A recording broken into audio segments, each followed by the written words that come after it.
I retired and bought a cabin in the woods so I could finally be alone with nature. No noise, no people, just the wind in the treetops.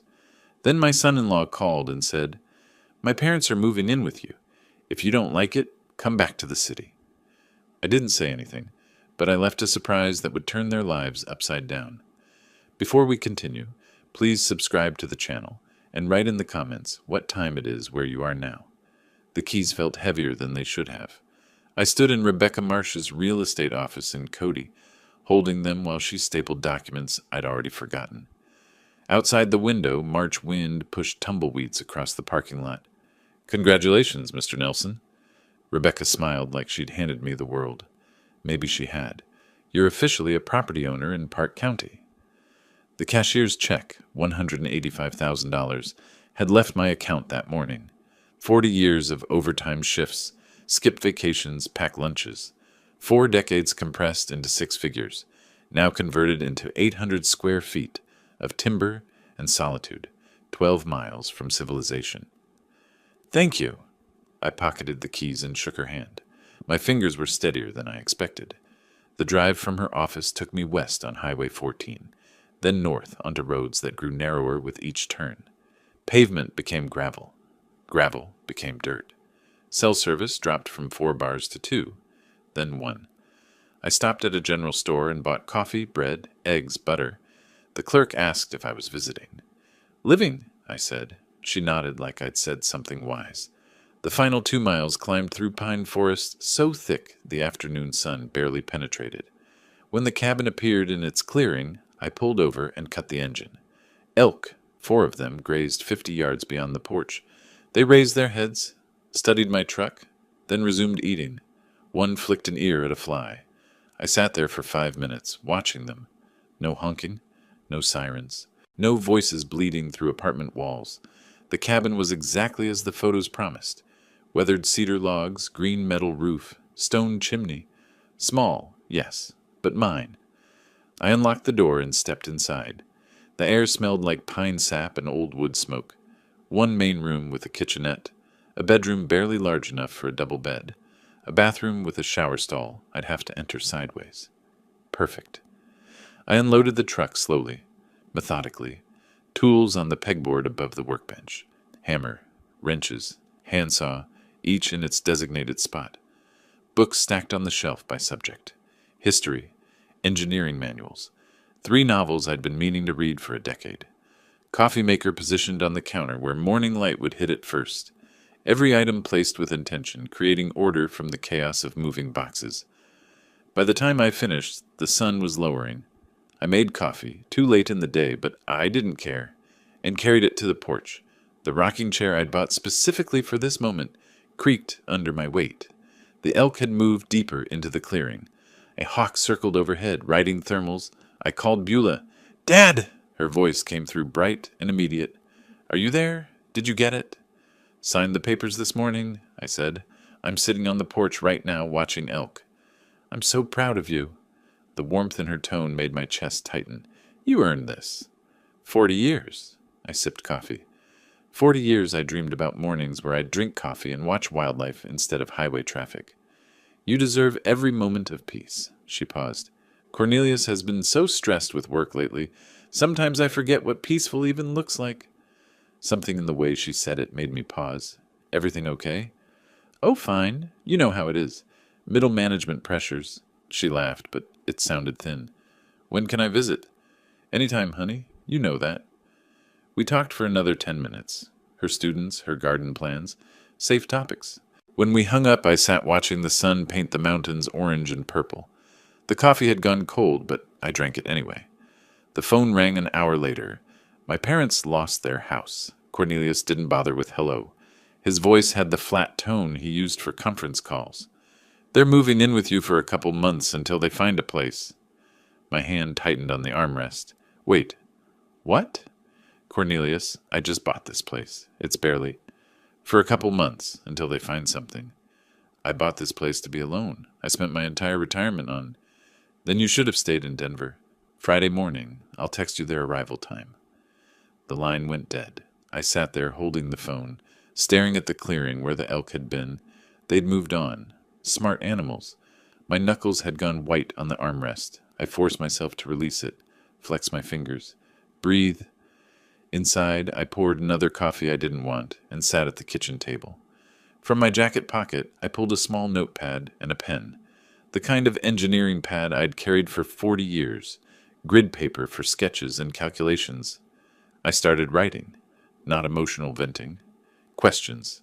Timeline estimates. Resource assessments.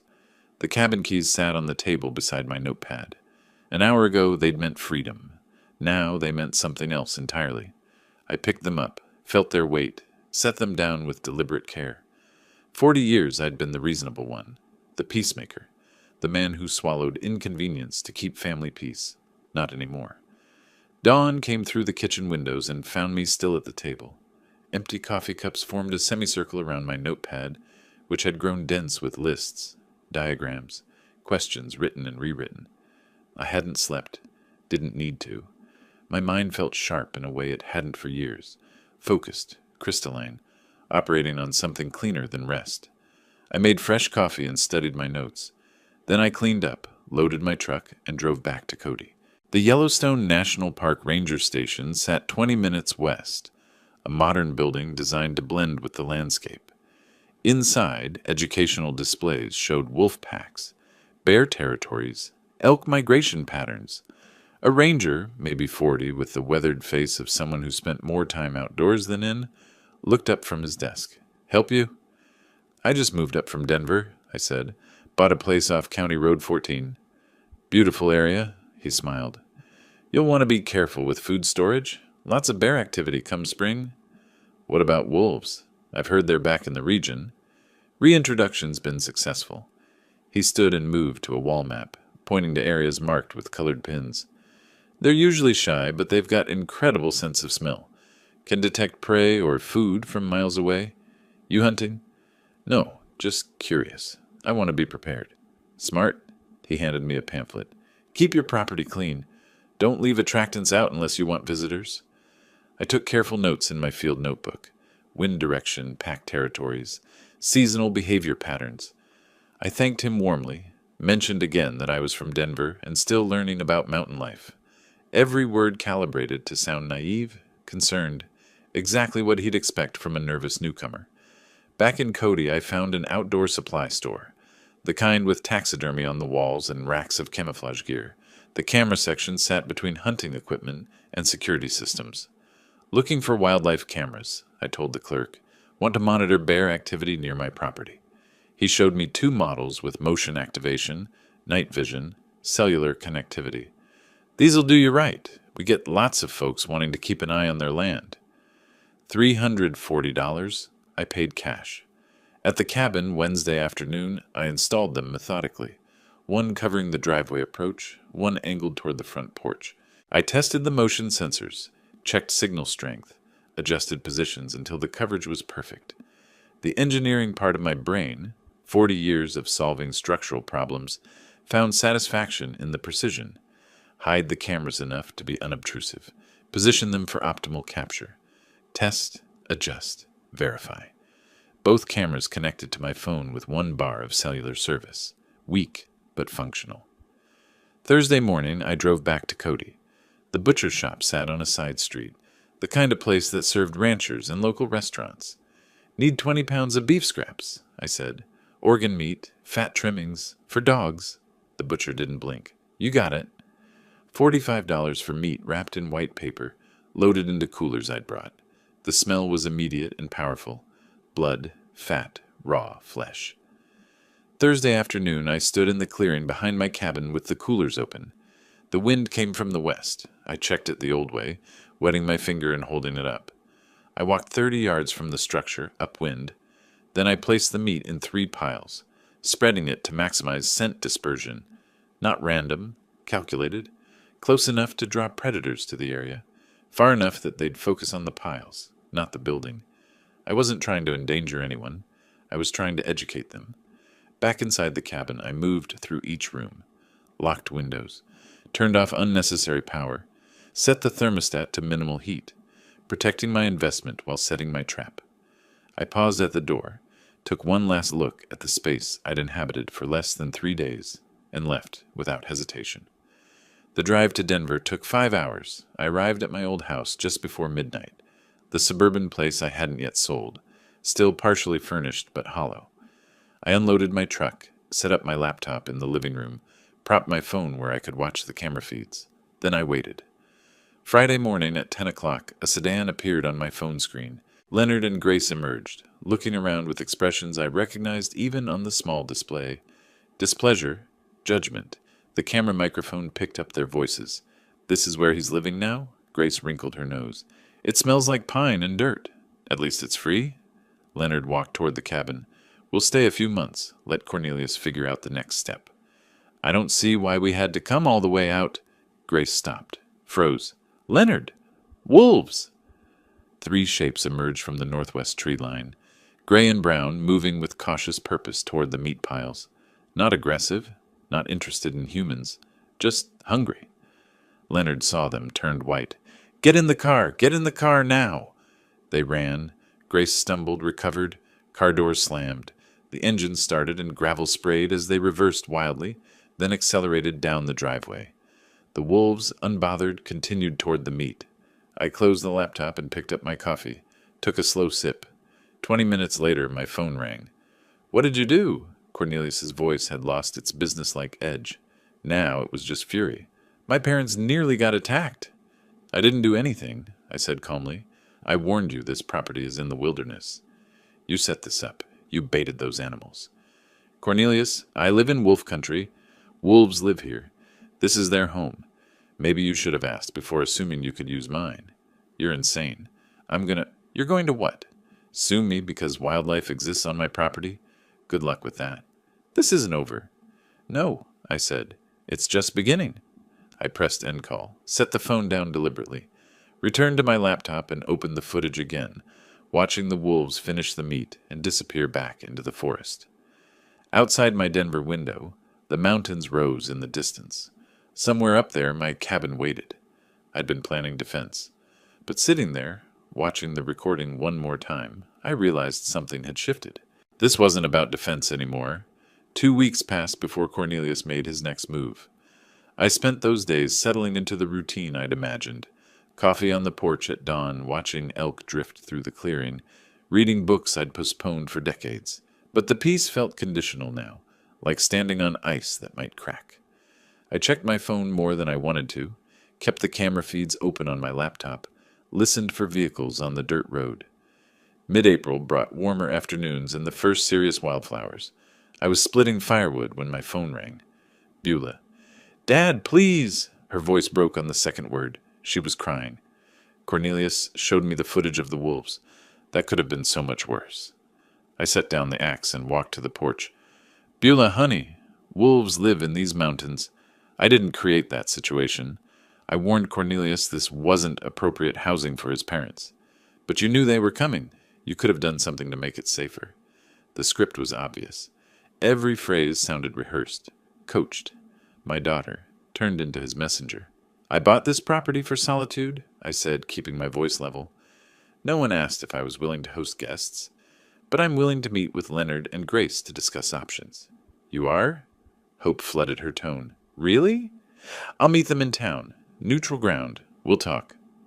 After we hung up, I stood watching clouds move across the mountains. She genuinely believed she was helping. That made it worse. 2 days later, I drove to Cody for the meeting. I'd spent both evenings preparing, researching comparable rental prices for rural Wyoming properties, printing 3 copies of a standard short-term rental agreement, reviewing property law basics. I practiced my presentation in the truck mirror that morning, testing different phrasings until I found the right balance. Firm but not hostile. Clear but not cold. The Grizzly Peak Calf sat on Main Street, small and local. Wooden tables, landscape photographs on the walls, large windows facing the morning foot traffic. I arrived 15 minutes early and chose my position carefully. Table near the window, back to the wall, clear view of the entrance. Within range of the security camera I'd spotted above the register. I ordered black coffee and waited. Leonard and Grace arrived exactly on time. Cornelius must have driven them, probably parked nearby, coaching them on what to say. They walked in without ordering anything, sat down across from me like I'd summoned them to court. "Hello, Leonard. Grace, would you like coffee?" Leonard ignored the question. "Ray, this has gone on long enough. We need those keys. Today." "We're not here for coffee," Grace added. "We're here because family is supposed to help family." I pulled the rental agreement from my folder and slid it across the table. The paper made a soft sound against the wood. I aligned it perfectly with the table edge and tapped it once with my index finger. "I agree, which is why I've prepared a proposal." Leonard glanced down, then back up, his face reddening. "A rental agreement? You're charging us rent?" "Market rate for a furnished property in this area. $1,200 monthly. 6-month lease. Standard terms." "You want money from your own family?" His voice climbed. Other patrons glanced over. "From people who have nowhere to go?" Grace leaned forward, her expression wounded. "I never thought you were this kind of person, Ray. Greedy. Just plain greedy." I stood, collected my folder, and picked up my coffee cup to buss it. Habit, courtesy, the kind of gesture that separated me from people who expected to be served. "Then I guess we don't have an agreement. You'll need to find alternative housing. You can't just... Where are we supposed to..." Leonard half rose from his chair. "That's not my problem to solve. Good afternoon." I nodded to the barista on my way out. In the truck, I sat for a moment with my hands on the steering wheel, breathing steadily, letting the adrenaline settle. Then I started the engine and drove home. That evening, my phone became a weapon aimed at me from multiple directions. First call came around 6. Cousin Linda, someone I hadn't spoken to in 3 years. "Ray, it's Linda. I heard you've been having some difficulties." "Difficulties? From whom?" "Cornelius called me. He's worried about you. Said you're isolated in the mountains, acting strangely." The strategy revealed itself completely. He was building a narrative, planting seeds with every family member he could reach. "Linda, I'm fine. I retired to Wyoming." "That's not strange. That's a plan I've had for years." "He said there was an incident with wild animals, and you refused to help his parents." "That's an interesting version of events. Thanks for checking on me, Linda. I'm doing well." I ended the call and stared at the phone. 20 minutes later, a former colleague from Denver. Same script, different voice. Cornelius had reached out, expressing concern about Ray's mental state. The third call came at 8:30. Beulah again. "You embarrassed them." Not crying now, angry. "In public. What were you thinking?" I offered them a fair solution. They rejected it. "A rental agreement? Dad, they're family. Cornelius's parents. And this is my home, my retirement, my one place of peace, which I bought with money I saved for 40 years. Cornelius was right. You've changed. You've become someone I don't recognize." The words landed like she'd meant them to. I kept my voice quiet, controlled, even as something cracked inside my chest. Maybe I have, or maybe everyone else has, and I'm just finally noticing. The line went dead. She'd hung up on me. I sat at the kitchen table with my phone in my hand, watching darkness settle over the mountains. 3 calls in one evening, all saying the same thing. Ray Nelson is unstable, dangerous, unreasonable. The isolation I'd sought was being weaponized, turned into evidence of mental decline. Cornelius wasn't trying to take the cabin anymore. He was trying to destroy my credibility first, make me seem incompetent, turn the family against me so no one would believe my version of events. Classic strategy. Isolate the target, control the narrative, strike when they're defenseless. I opened my laptop and began typing. "Mr. David Thornton, attorney at law." I sent the email at 9:47 that night. Careful words, factual language, no emotion bleeding through. I needed legal advice regarding family pressure over property ownership, potential claims, asset protection. I included the basics: my age, property value, family situation, and 3 specific questions about elder law and estate planning. Then I poured myself bourbon. 1 glass, 2 fingers, no ice. I wasn't a heavy drinker, but tonight warranted it. The porch was cold for April, but I sat out there anyway, watching stars emerge over the mountains. Somewhere down there, Cornelius was planning his next move. I intended to be several steps ahead. Morning came with an email, waiting. David Thornton had responded at 7:15. He could meet Thursday afternoon at his office in Cody. Fee structure, $300 per hour. I confirmed the appointment immediately. For the next 3 days, I organized documentation. My engineering background served me well. Everything labeled, dated, cross-referenced. Property deed in one folder, purchase documents in another, family tree diagram showing relationships, written timeline of events, starting with Cornelius's first call, transcripts of key phone conversations from my detailed notes, printouts of the rental agreement Leonard had rejected. By Thursday morning, I had a leather portfolio case packed with evidence that could build a case as solid as any foundation I'd ever engineered. Wednesday evening, my phone rang. Beulah. Dad? Her voice sounded thin, exhausted. I'm sorry I yelled at you after the coffee shop thing. I'm exhausted. I understand, honey. This has been hard on everyone. Cornelius is so stressed. He's been trying to help his parents ever since Leonard lost all that money. I went very still. Lost money? What happened? Oh, you didn't know? Leonard was playing poker online. Lost $47,000 over 6 months. That's why they lost the house. It was mortgaged for the gambling debts. 47,000. The number hung in the air like smoke. That's a substantial amount. No wonder Cornelius has been under pressure. Yeah, and he keeps talking about solutions. About how if we could just, I don't know, reorganize family assets. She was talking faster now, stress overriding caution. He mentioned something about putting your cabin in a family trust so it could benefit everyone eventually. For your estate planning, you know?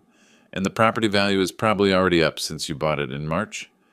Every word was a piece clicking into place. A family trust. That's an interesting idea. When did Cornelius suggest this? A few weeks ago, he said it would be good for tax purposes when you... Well, in the future. I don't really understand estate planning stuff. Neither do I. That's why I'm consulting an attorney this week, just to make sure everything's proper. An attorney? Her voice sharpened. Dad, is that necessary? At my age, with property worth this much, yes. It's the responsible thing to do. After we hung up, I added 6 pages of notes to my documentation. Leonard's gambling. Cornelius's scheme disguised as estate planning. The timeline of desperation driving aggression. Thursday afternoon, I drove to Cody and parked across from Murphy's Hardware on Sheridan Avenue. Thornton's office occupied the second floor, professional signage, steady foot traffic, well-maintained building. I watched for 5 minutes, assessing. Then I grabbed my portfolio and went inside. David Thornton was 50-something, Wyoming weathered, with the direct manner of someone who'd grown up on a ranch before law school changed his path. His office had wooden furniture, law books, framed degree from University of Wyoming, and a window overlooking Main Street. I presented my documentation in sequence: property papers, family diagram, timeline, evidence.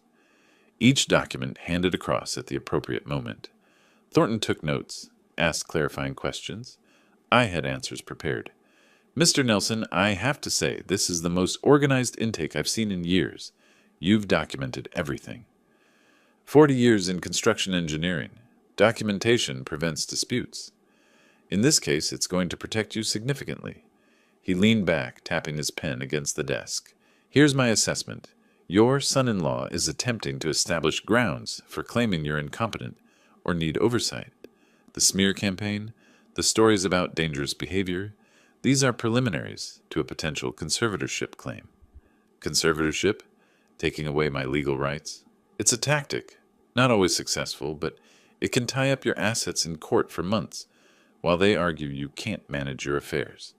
The solution is to prove conclusively that you are managing your affairs competently, which is what we're doing right now. What's the next step?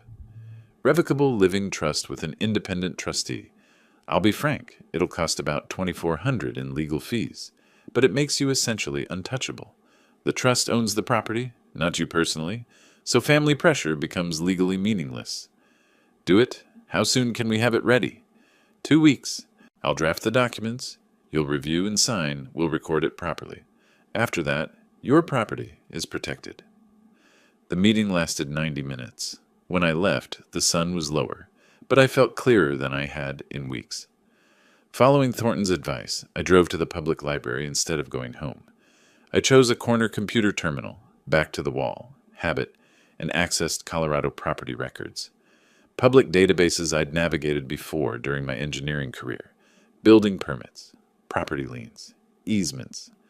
I entered Beulah and Cornelius's address and downloaded their mortgage history. The home equity line of credit hit me like cold water. $35,000.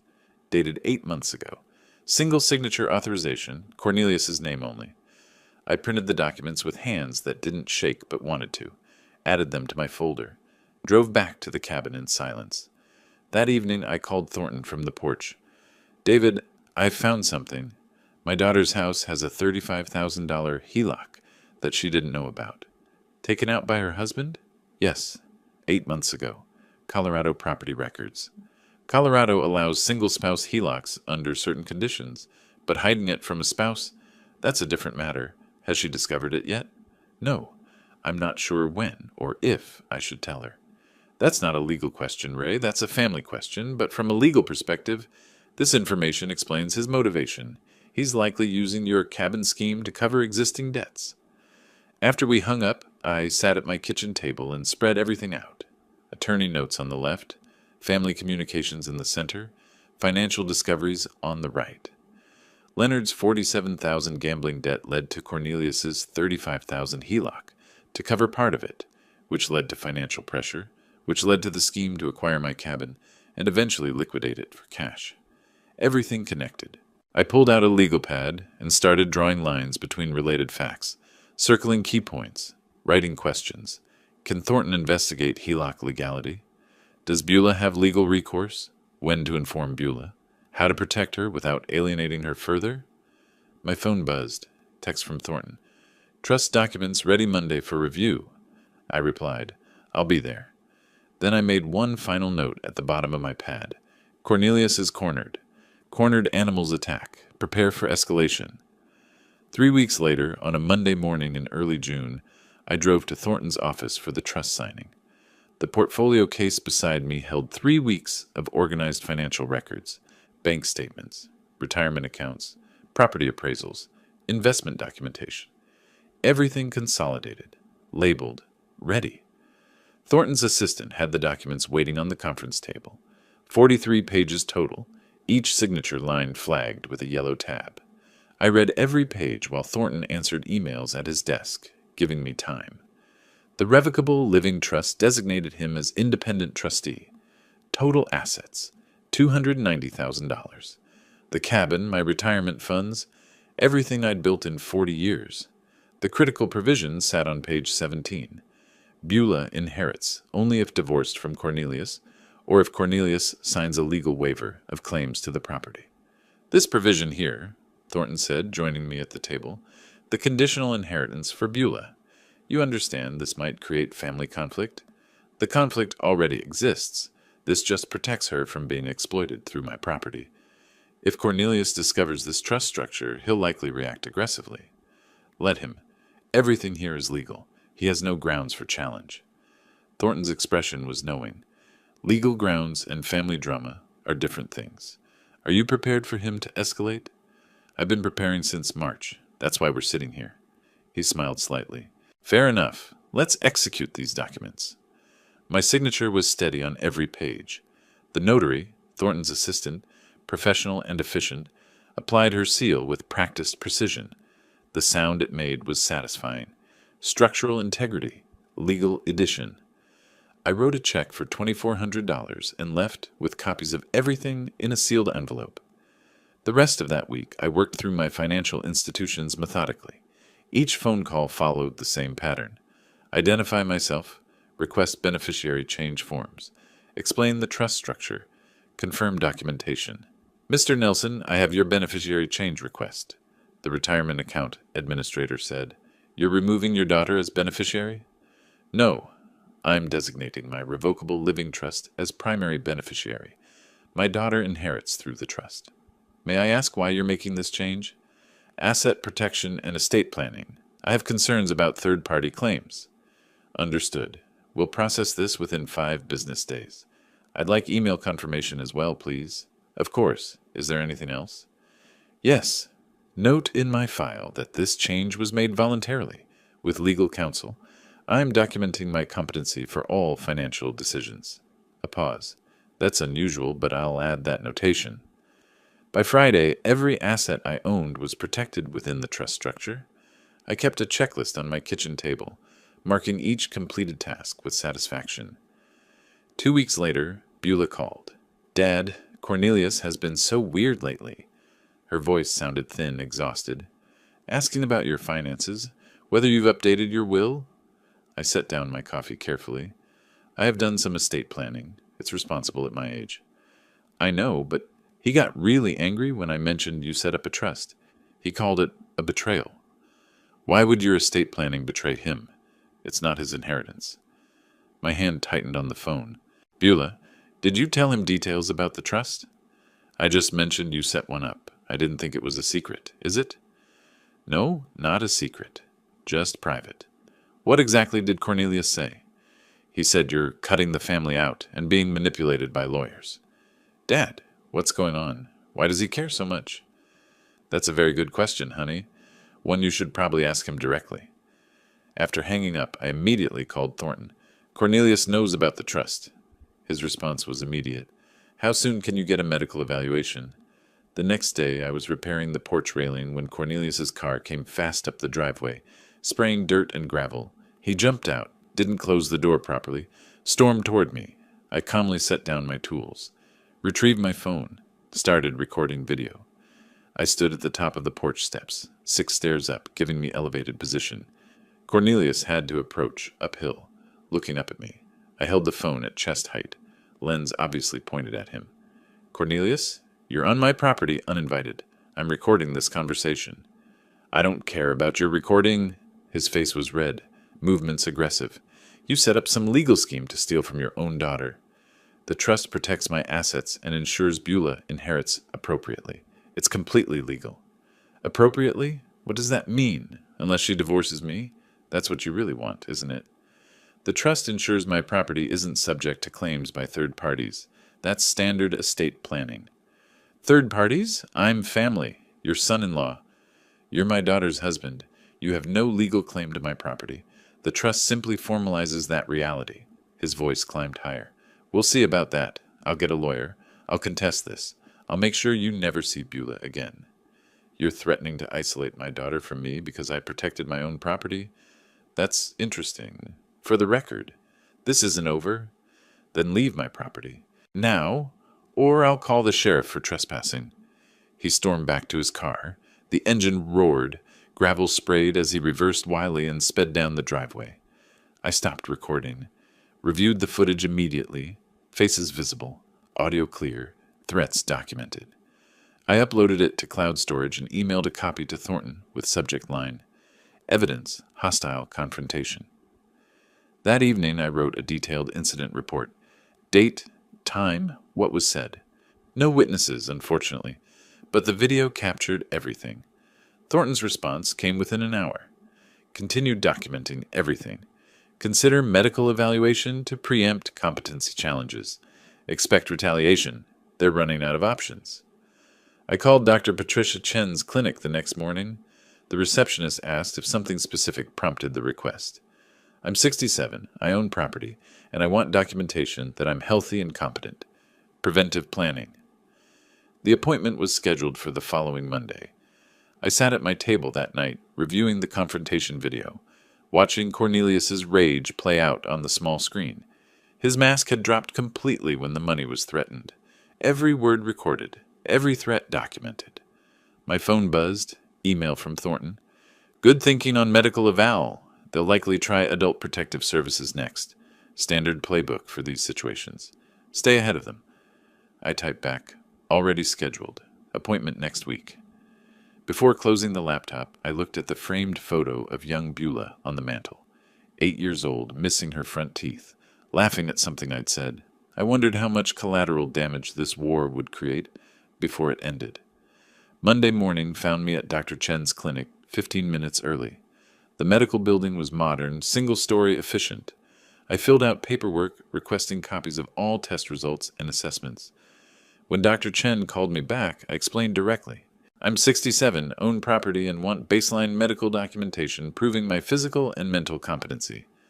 She was a sharp woman in her 50s with the weathered competence of someone who'd practiced rural medicine for decades. Her expression showed understanding. I see. Unfortunately, I've encountered situations like this before. Adult children sometimes challenge parents' competency to gain control of assets. That's exactly what I'm preventing. Can you provide a detailed written assessment? Absolutely. I'll conduct comprehensive cognitive testing and provide a formal letter. For legal purposes, correct? Correct. I want documentation that can stand up in court if necessary. Then let's be thorough. The examination took 90 minutes. Blood pressure, reflexes, blood work, then cognitive testing, mini mental state examination, clock drawing, memory recall exercises. She asked me to draw a clock showing 3:15. I drew it precisely. She asked me to remember 3 words, apple, table, penny, and recall them after 5 minutes. I remembered all 3. She asked me to count backward from 100 by sevens. I did so accurately. When finished, Dr. Chen typed notes at her computer, then printed a letter on clinic letterhead. Mr. Ray Nelson is mentally competent, physically healthy, fully capable of managing his own affairs and making independent decisions regarding his property and finances. Patient alert, oriented, cognitively intact. No signs of dementia, confusion, or diminished capacity. She signed it, applied the clinic stamp, handed me both the letter and copies of all test results. $240 for the extended evaluation. I paid by credit card, noting the transaction carefully for my records. 2 days later, I was in my workshop shed, organizing tools, when an unfamiliar sedan pulled up. A professional-looking woman in her 40s emerged, carrying a tablet and official folder. Mr. Nelson, I'm Margaret Willows from Adult Protective Services. I'm here regarding a complaint filed about your welfare. The flash of anger was immediate, but I kept my expression neutral. A complaint? By whom? I can't disclose that during my initial assessment. May I come inside? Of course. Would you like coffee? No, thank you. This is a standard welfare check. I led her inside, door held open. Transparency. I should tell you up front, I'm involved in a property dispute with family members. I suspect this complaint is part of that conflict, not genuine concern about my welfare. I appreciate your honesty. I'll conduct my assessment objectively. If the complaint is unfounded, I'll document that. Margaret walked through the cabin with her tablet, documenting everything. The kitchen was clean, organized, bills paid and filed systematically, refrigerator stocked with fresh food, bathroom tidy, bedroom orderly, no safety hazards, no signs of neglect or confusion. Do you have any difficulty managing daily tasks? Cooking, cleaning, paying bills? No difficulty at all. I've lived alone since retiring. I manage everything independently.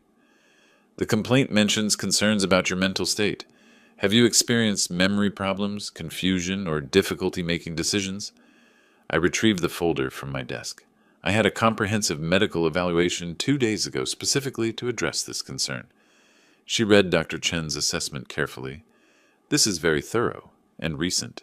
Most people in your situation don't have current medical documentation. I anticipated false allegations. I wanted evidence ready. That's quite strategic thinking, Mr. Nelson. 40 years as an engineer, I believe in planning ahead. I also provided recent bank statements showing responsible financial management and copies of my trust documents proving sophisticated estate planning. Margaret took extensive notes. Her professional demeanor remained neutral, but I recognized the pattern in her questions. She'd seen this before. Family exploitation disguised as concern. 3 days later, Attorney Thornton obtained copies of the official complaint through legal channels. I read it at my kitchen table, slowly, completely, multiple times. Cornelius and Leonard had signed as co-complainants. The allegations were specific and completely false. Claim, Ray threatened family members with weapons. False, I've never owned firearms. Claim, exhibits paranoid behavior, including security cameras everywhere. The cameras exist for legitimate property protection after actual threats. Claim, refuses medical care.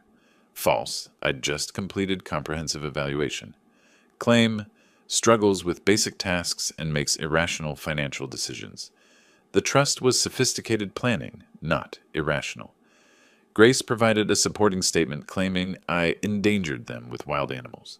The wolf incident from March, now twisted into evidence of incompetence. The complaint requested mandatory psychiatric evaluation and possible conservatorship proceedings.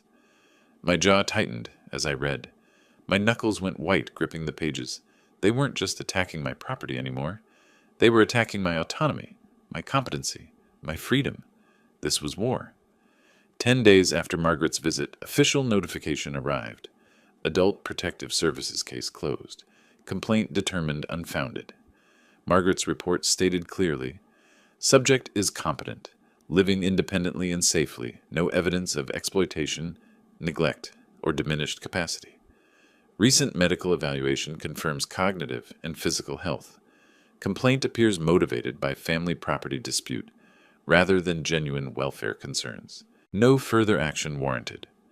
I created a new folder labeled APS False Complaint, Evidence, and filed everything systematically.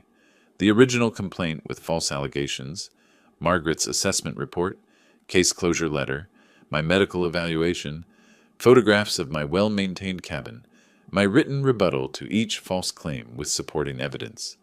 The folder joined the growing collection on my shelf. I was building a comprehensive case file. My phone rang. Thornton. Ray, I found something. Leonard and Grace have been using your cabin address for something. Public records show mail being sent there in their names.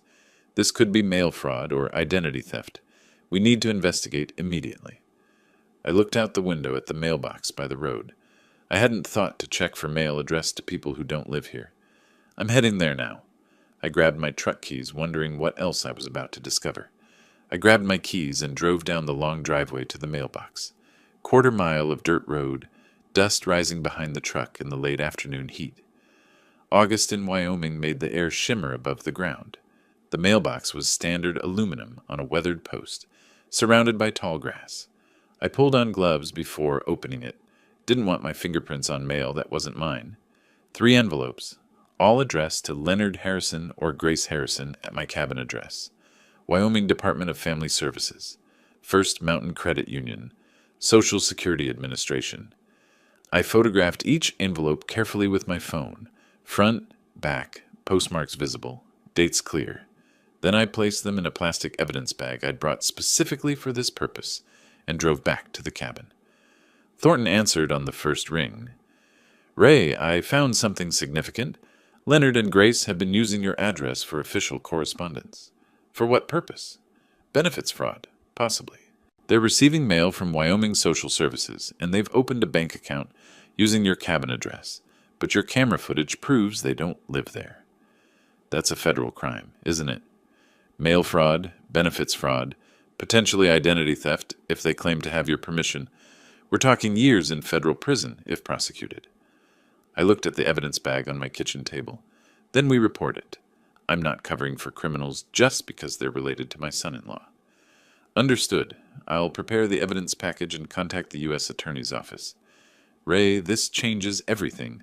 Once federal charges are filed, their credibility is destroyed. Good. Maybe they'll finally face consequences for their actions. The next week moved quickly. I compiled evidence with the same precision I'd brought to 40 years of engineering projects. Security camera footage showing Leonard and Grace's single brief visit in May, utility bills proving no additional occupants, the mail records, my sworn statement that I never gave permission to use my address. Thornton forwarded everything to Assistant U.S. Attorney James Morrison in the Economic Crimes Division. Morrison called me 3 days later. Mr. Nelson, Attorney Thornton provided compelling evidence of benefits fraud using your property address. I never gave permission for them to use my address. I have camera footage proving they don't live here. I've reviewed the footage. It's clear they visited once briefly and never returned. How long has mail been arriving in their names? Based on postmarks, at least 6 weeks. That establishes pattern. Combined with benefits applications claiming Wyoming residency, we have sufficient evidence for federal investigation. I'll be frank, this will likely result in criminal charges. I'm not trying to ruin their lives, but I won't allow my property to be used for fraud. You're doing the right thing by reporting this. We'll handle it from here." While Thornton investigated Leonard and Grace's fraud, he discovered something else in Colorado public records. Cornelius and Beulah's home had 3 missed mortgage payments, $8,400 in arrears. Notice of default filed. First step toward foreclosure. "Ray, this explains his desperation," Thornton said when he called. "He was counting on your cabin to solve his financial crisis. When your trust blocked that plan, he had no backup." I sat at my kitchen table, processing this. His own home is at risk. There's an unconventional option I need to mention. You could purchase the defaulted debt. Banks sell delinquent loans at discount to collection companies. You'd become the creditor, but anonymously through an LLC. Cornelius would never know. The implications settled over me slowly. That would give me complete leverage. Yes, but it's also ethically complex. You'd control whether your daughter keeps her home. Let me think about it. I walked my property that evening, circling the cabin, following the tree line, considering. If I bought the debt, I'd control Cornelius's future. That was power I'd never wanted. But if the bank foreclosed, Beulah would lose her home. She was innocent in all this. The next morning, I called Thornton. "Do it. Buy the debt. But Beulah can't know yet, not until I can explain everything." The transaction took a week. $31,000 from my savings to an intermediary firm, which purchased the debt and created Mountain Holdings, LLC, with me as beneficial owner. Cornelius received notification that his loan had been sold, but no information about the new creditor. I filed the wire transfer receipt in a folder, labeled simply Leverage. By mid-August, my position had transformed completely. Leonard and Grace faced federal investigation. Cornelius's mortgage debt was secretly under my control. Every manipulation attempt was documented. My own property and assets were legally untouchable. But I felt no triumph, just weariness. This was supposed to be peaceful retirement. Instead, it had become warfare, where my opponents forced me to fight back. I sat on my porch at sunset, the evidence folders stacked beside me, and made my decision.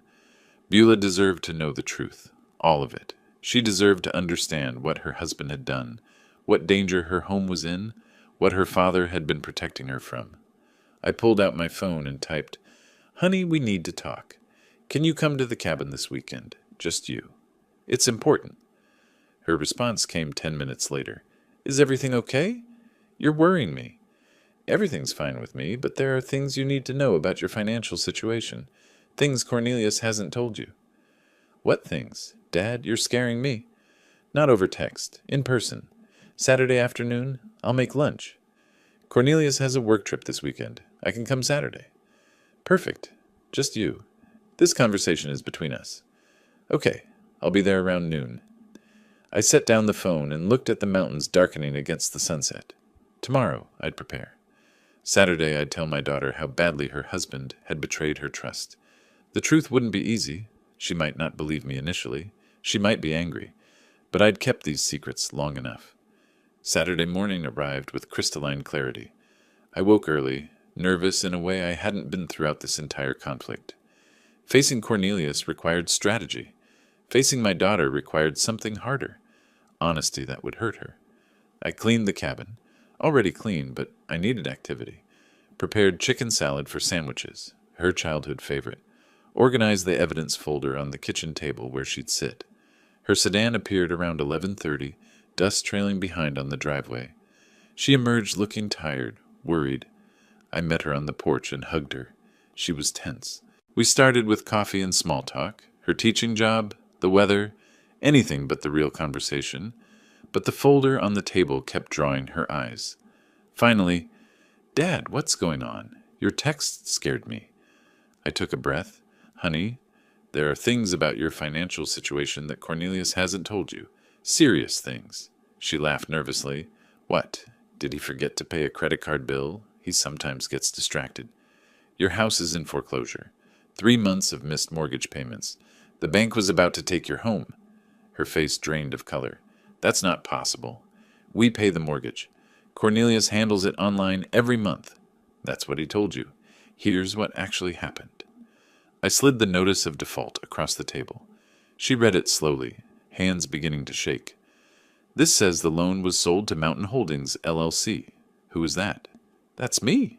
Well, technically a company I own through my attorney. I bought your debt from the bank.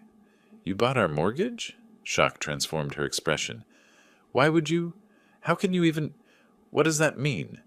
It means instead of the bank foreclosing and you losing your home, I control the debt. You and Cornelius owe me now, not the bank. She stood abruptly, emotion rising. This is insane. Why didn't you just tell me the mortgage was behind? Would you have believed me? Or would Cornelius have explained it away? I needed leverage to protect you from what's coming next. I let that settle, then continued. There's more. 8 months ago, Cornelius took out a home equity line of credit for $35,000 against your house. That's not true. We'd both have to sign for that. I slid the HELOC documents across. In Colorado, under certain circumstances, one spouse can secure a HELOC. Here's his signature. Where's yours? She examined the papers, hands shaking badly now. I never signed this. I've never even seen this paperwork. $35,000? Where did it go? Best guess? Covering some of Leonard's gambling debts. Remember you told me Leonard lost $47,000 in online poker? Cornelius was trying to fix his father's problem. Using our house as collateral, without telling me. Yes, and when that wasn't enough, when my cabin scheme failed and he couldn't get more money, he simply stopped paying your mortgage. I suggested we eat. She initially refused. How can you think about food right now? But I insisted gently. We needed a break before the next revelations. The sandwiches tasted like dust, but we ate anyway. Afterward, I showed her the rest. Systematically. Chronologically. The recording of Cornelius's threatening confrontation on my porch. The APS false complaint where he tried to have me declared incompetent. Leonard and Grace's federal mail fraud using my address. Each piece of evidence carefully presented with dates and context. She listened, initially defensive. Cornelius wouldn't do that. Then doubtful. Are you sure these documents are real? Finally, as the evidence became overwhelming, devastated. When I showed her the APS complaint, where her husband tried to have her father's legal rights taken away, she broke. Not gentle tears, wrenching sobs that shook her shoulders. I let her cry, didn't offer platitudes, just sat present. When she could speak, it was through tears. How long have you known? Pieces since May, everything since July. She looked at me with hurt and anger. Months? You've known for months that my marriage is a lie, that I'm in financial danger, and you didn't tell me? I met her eyes. If I'd told you in May with no proof, would you have believed me? Or would Cornelius have convinced you I was paranoid, vindictive, exactly what he was already saying? Her voice dropped, quieter, knowing I was right. I don't know. Probably not. That's why I waited. That's why I gathered evidence. So you'd know the truth was real, not just your father's opinion. I refilled her coffee, pushed the sugar bowl toward her. She liked it very sweet when stressed, a detail from childhood. Eventually, I had to present the choice. You have a decision to make, and you need to make it soon. What decision? Stay with Cornelius or leave him. I won't make that choice for you. How can I possibly decide that right now? You have until the end of August.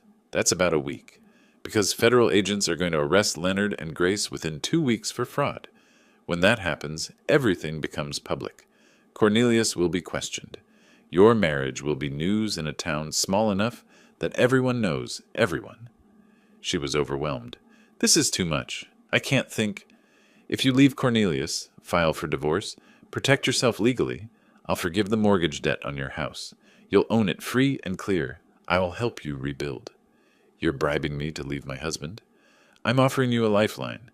Whether you take it is your choice. But understand, if you stay with him, I can't protect you from what's coming. Hours later, she gathered her things exhausted. I walked her to her car carrying a folder of document copies. Before getting in, she turned.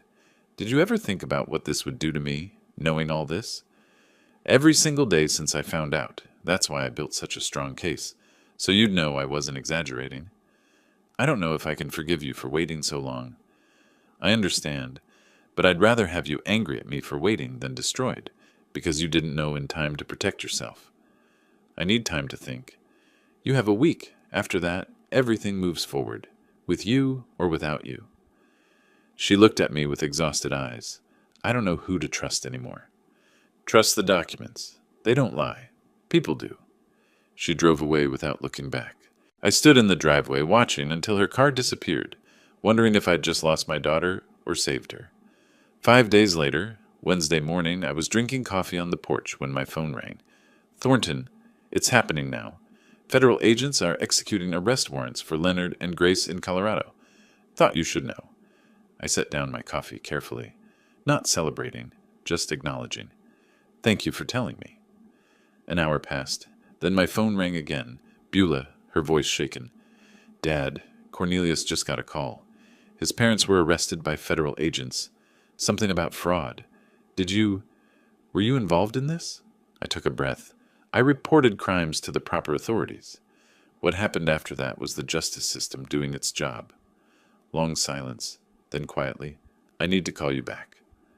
The line went dead. I sat back down, staring at the mountains, wondering if my daughter would ever forgive me for setting this chain of events in motion. Within 3 hours, Cornelius called, screaming, You did this! You turned them in!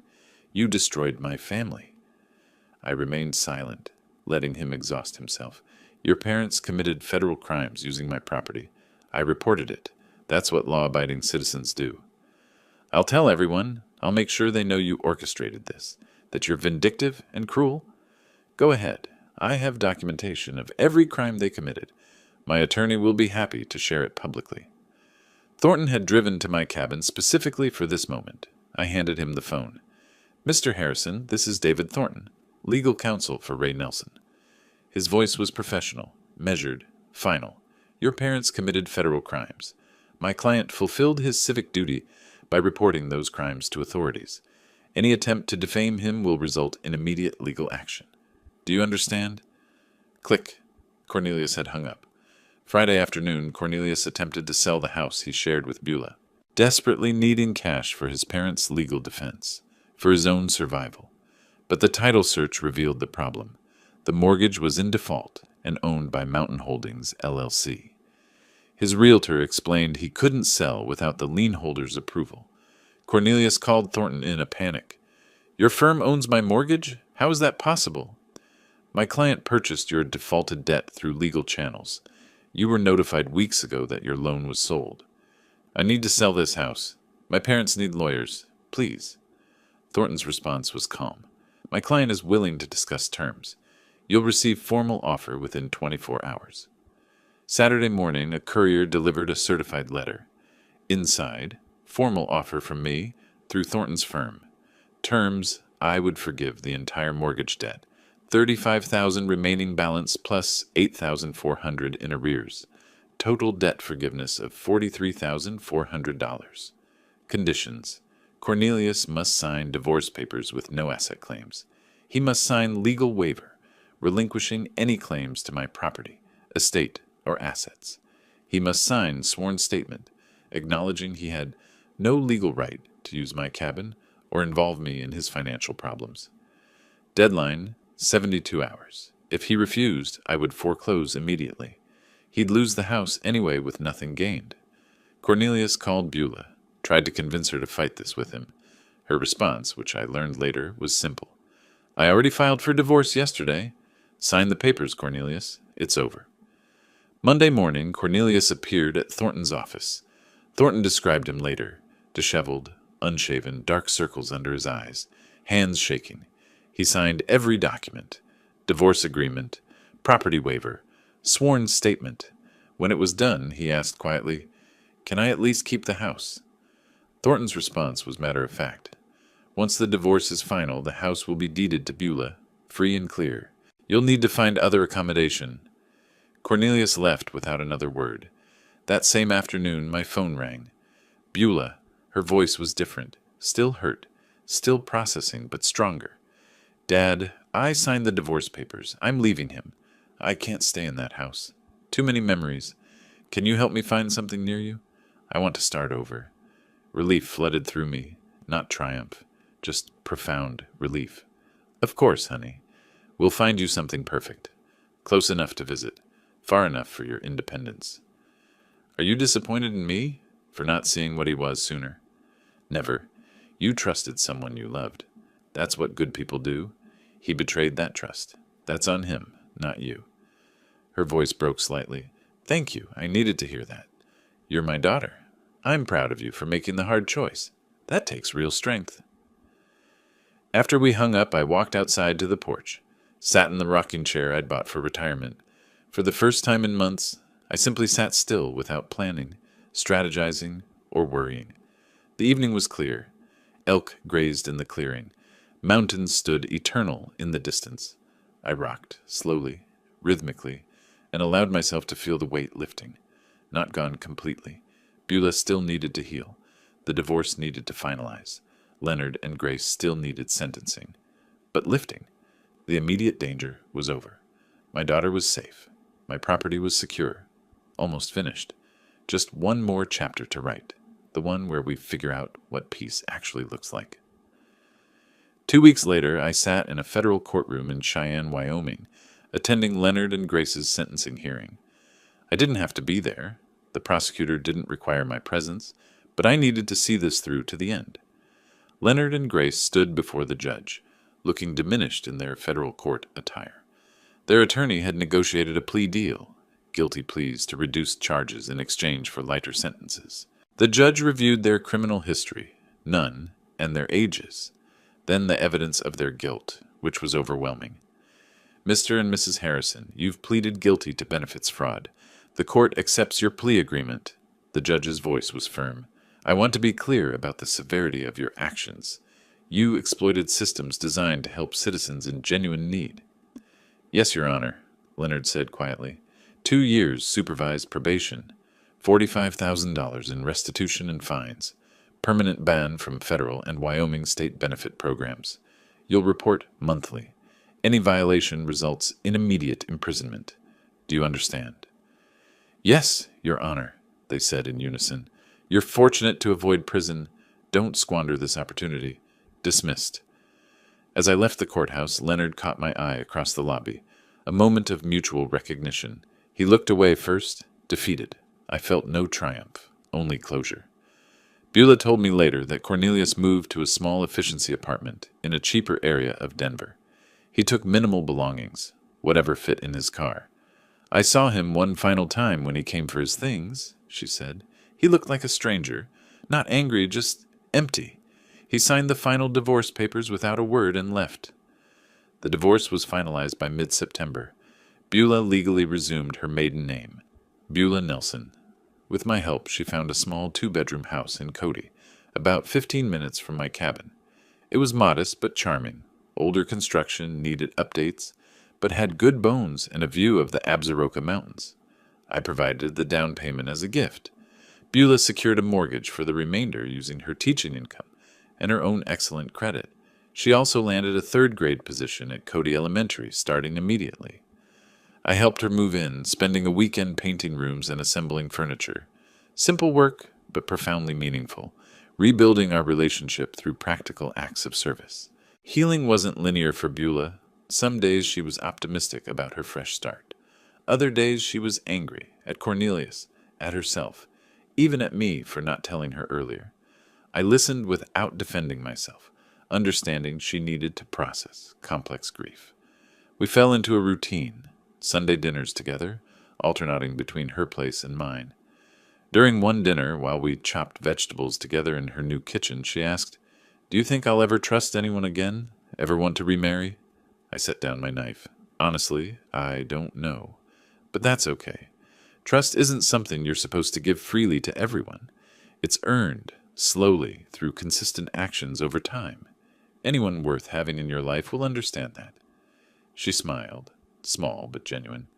"When did you get so wise?" "I'm not wise. I'm just old enough to have made mistakes and learned from them." On a crisp late September evening, Beulah drove to my cabin for dinner. We cooked together, nothing fancy, just spaghetti and salad, and ate on the porch despite the cooling weather.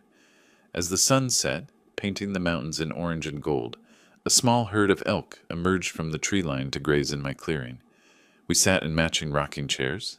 I'd bought a second one after she moved nearby, and watched in comfortable silence. Then Beulah said quietly, "Thank you, Dad, for everything. for fighting for me even when I didn't understand it, for being patient while I figured things out. Emotion tightened my throat. You don't need to thank me. You're my daughter. I'll always fight for you. I know, but I want to. You could have walked away, protected just yourself. You didn't. That was never an option. Family means we protect each other, even when it's hard. I'm sorry I didn't believe you sooner. Don't apologize for being loyal to your marriage. That speaks well of you. She smiled, genuinely smiled, for the first time in months. Look at that big bull elk. He's magnificent. That's my favorite. I see him almost every evening. I smiled back. Welcome to the neighborhood, honey. You'll get to know all the regular visitors. I already love it here. This feels like home.